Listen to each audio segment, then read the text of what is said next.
I'm gonna be read slowly because thank you. Because I want to focus on reading. Alice was beginning to get very tired of sitting by her sister on the bank and of having nothing to do. Once or twice she had peeped into the book her sister was reading, but it had no pictures or conversation in it. And what is the use of the book, thought Alice, without pictures or conversations? So she was considering in her own mind, as well as cold, for the hot day made her feel very sleepy and stupid. Whatever the pleasure of making a daisy chain would be worth of trouble of getting up and picking the daisies. When suddenly a white rabbit with pink eyes ran close by her. There was nothing so very remarkable in that, or did Alice think it so very much out of the way to hear the rabbit saying it to itself, "Oh dear, oh dear, oh dear, I shall be late!" Sorry if I was too loud. When she thought it over afterwards, it occurred to her that she ought to have wondered at this, but at the time it all seems quite natural.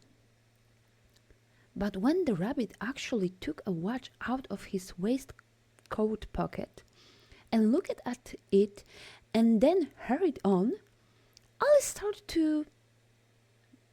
started to her feet, for it flashed across her mind that she had never before seen a rabbit with either a waistcoat pocket or watch to take out of it. And burning with curiosity, she ran across the field after it, and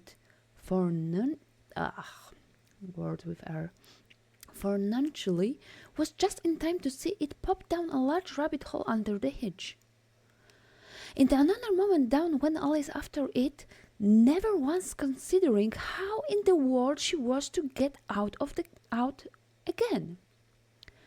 The rabbit hole went straight on like the tunnel for some way, and then dipped suddenly down, so suddenly that Alice had no moment to think about stopping herself before she found herself falling down a very deep well. Either the well was very deep or fell very slowly, for she had plenty of time as she went down to look about her and to wonder what was going to happen next. First, she tried to look down and make out what she was coming to, but it was too dark to see anything. Then, look at the side of the wall and notice that they were filled with cupboards and bookshelves. Here and there she saw maps and pictures hanging up pegs. She took down a jar from one of the shelves as she passed. It was labeled Orange Marmalade, but to her great disappointment, it was empty. She did not look to drop the jar for fear of killing somebody underneath, so managed to put it into one of the cupboards as shelf fell past it. Well, thought Alice to herself, after such a fall as this, I shall think nothing to tumbling downstairs. How brave I will think at home. Why, I wouldn't say anything about it, even if it fell off a topic of the house, which was very like true. Down, down, down. Will the fall never come to the end? I wonder how many miles I have fallen by this time, she said aloud. I must be getting somewhere near the center of the earth. Let me see. What will be 4,000 miles down, I think? For you see, Alice had learned several things of this sort in her lessons in the schoolroom, and thought this was not a very good opportunity for showing off her knowledge, as there was no one to listen to her. Still, it was good practice to say it over. Yes, that's about a right distance, but then I wonder what latitude or longitude I have got to. Alice had no idea what latitude was or longitude either, but thought they were nice grand words to say. Oh, sorry. I'm very close to my mic. Now it's better? Sorry, I don't want to scream. I don't want to scream. I'm really close. Maybe I should go a little bit farther. Oh, okay. Oh, you did lower volume. Sorry. Sorry. Um, Presently she began.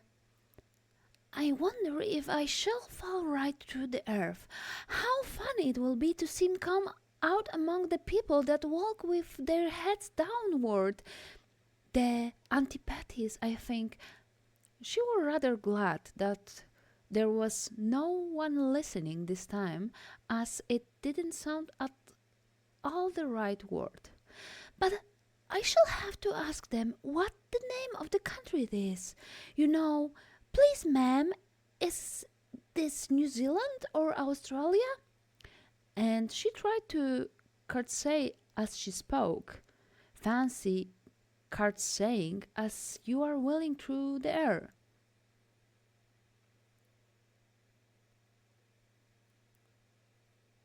Oh, okay. Do you think you could manage? Oh, sorry. Um, do you think you can manage it? And what ignorant little girl she will think me ask? Ah, okay, okay, okay. I skip this. Mm,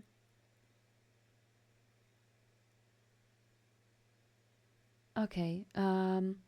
I think I'm kind too close to mic. Now it's gonna be better, but I need to move because I cover with mic my paper.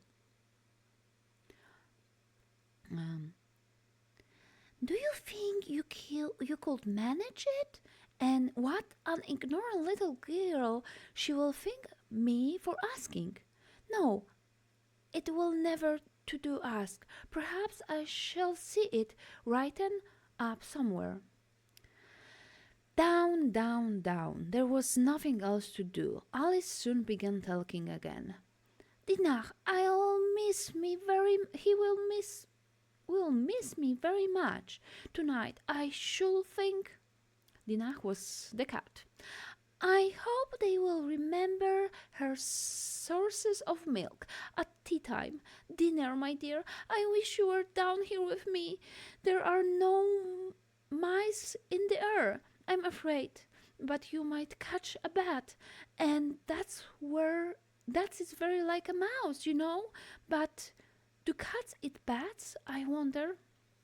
And here Alice began to get rather sleepy and went on saying to herself in dreamy sort of way, do cats eat bats? Do cats eat bats? And sometimes, do bats eat cats? For you see, she couldn't answer either question. It didn't much matter which way she put it. She felt that she was dozing off and had just begun to dream that she was walking hand in hand with Dinah and saying to her very earnestly, now, Dinah, tell me the truth. Did you ever eat a bat? When suddenly, thump, thump, down she came up a heap of stick and dry leaves, and the fall was over. Alice was not a bit hurt, and she jumped up on her feet in a moment. She looked up, but it was all dark. Overhead, before her, was another long passage. Oh, I need to start reading this slower. And the white rabbit was still inside, hurrying down it. There was not a moment to be lost. Away went Alice like the wind, and was just in time to hear it say as it turned a corner, oh my ears and whiskers, how late it's getting! She was close behind it when she turned the corner, but the rabbit was no longer to be seen. She found herself in a long, low hall which was lit up by a row of lamps hanging from the roof. There was doors all around hall, but they were all locked. And when Alice had been all the way down on one side and up the another, trying every door, she walked sadly down the middle, wondering how she was ever to get out again. Suddenly, she came up a little three-legged table, all made of solid glass. There was nothing on it except a tiny golden key. And Alice's first thought was that it might belong to one of the doors of the hall.